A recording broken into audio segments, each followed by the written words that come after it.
Jojo, more than 10 years of being together, I must say the journey has not been always rainbows and butterflies.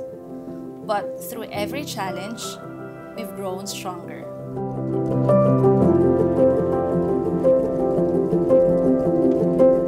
Love, siguro unang-una yung foundation ng love, tiwala. Kumbaga, yun yung parang pinaka main foundation ng love. I think first and foremost, in marriage, dapat merong love. So, yun yung first, yun yung most important factor. But, love is not enough para mag-proceed into marriage. I think there should always be commitment. So yeah, mahalaga na merong love, pero mahalaga din that you're committed with one another for you to pursue marriage. Because marriage is a very long journey. This is just the start. Hindi naman dito nagtatapos ang lahat eh. In fact, dito nga magsisimula yung mas mahaba pang pagsasama, yung mas mahaba pang taon na ilalagak namin sa isa't isa.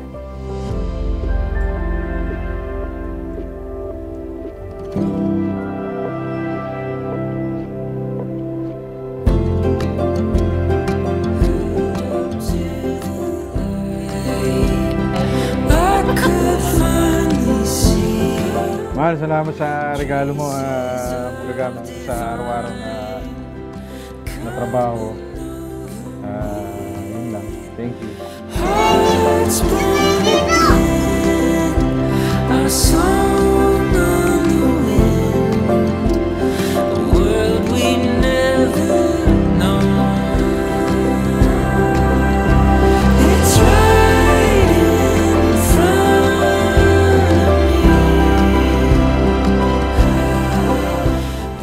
Yun naman talagang isa rin sa pinakamahal. Center of relationship si Lord. Of course, God is the center of our marriage. Kasi, umpisa pa lang, pinag-pray ko na yun eh. Pinag-pray ko na magkaroon ako ng parang partner in life na nagkakaintindihan kami parehas. So, most importantly, talaga, God should be above all else. So, mahalaga na palagi naming isa sa isip na kaming dalawa, we're being united or union kami with God. So, it's not just me and Jojo. It should yung marriage namin, dapat nakasenter siya kay God. Open eyes, open heart, another light, another... Para sa'yo, Jelly, alam mo naman na hindi ako magaling sa mga salita. Pero gusto kong malaman mo kung gaano kita kamahal at kung gaano ako nagpapasalamat na ikaw ang kasama ko sa buhay na ito. Sa mahigit 10 taon nating magkasama, dumaan tayo sa maraming pagsubok at tagumpay. Hindi laging madali. Pero hindi rin tayo sumuko. Our unique roles as single parents have shaped who we are and brought us to this moment.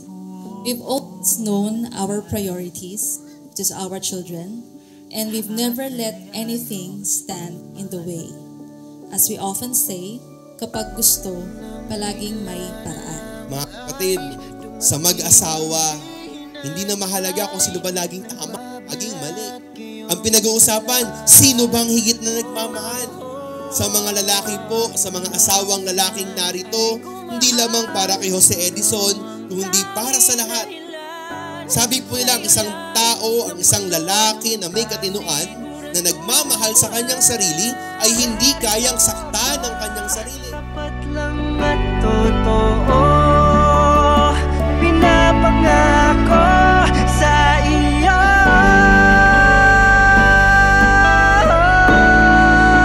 Ito ang aking liham sa pag-ibig ko. Di hayaan na mag-isa ka sa kahit na ano. Liham sa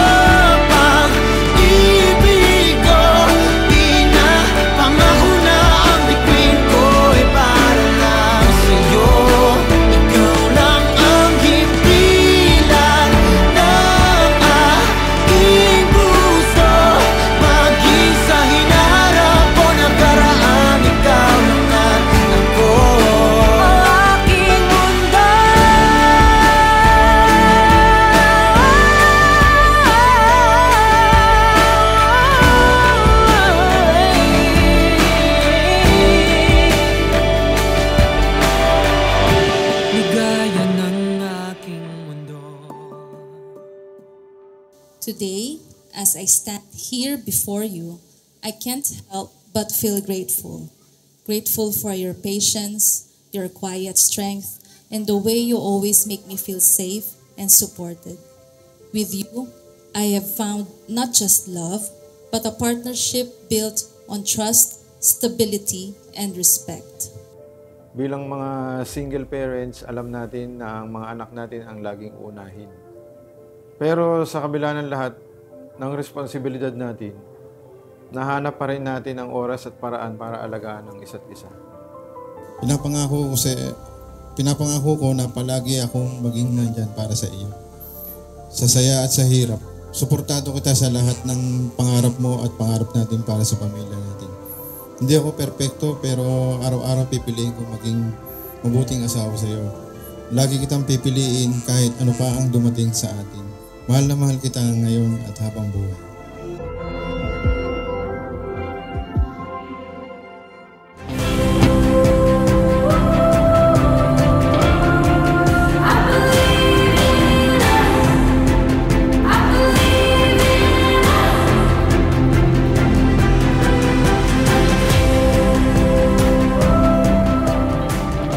I know that this marriage is just the beginning of a long journey ahead. And while I'm not someone who makes promises, there's one thing I can say with certainty. I will always stand beside you no matter what. I promise to love you not just in moments of happiness, also in times of difficulty. I promise to listen, to understand, and to never take you for granted. You are my calm in my chaos, my strength in weakness, and my partner in all things. I will always choose you today, tomorrow, and every day after that. I love you and I will forever be grateful for you. We keep on fighting.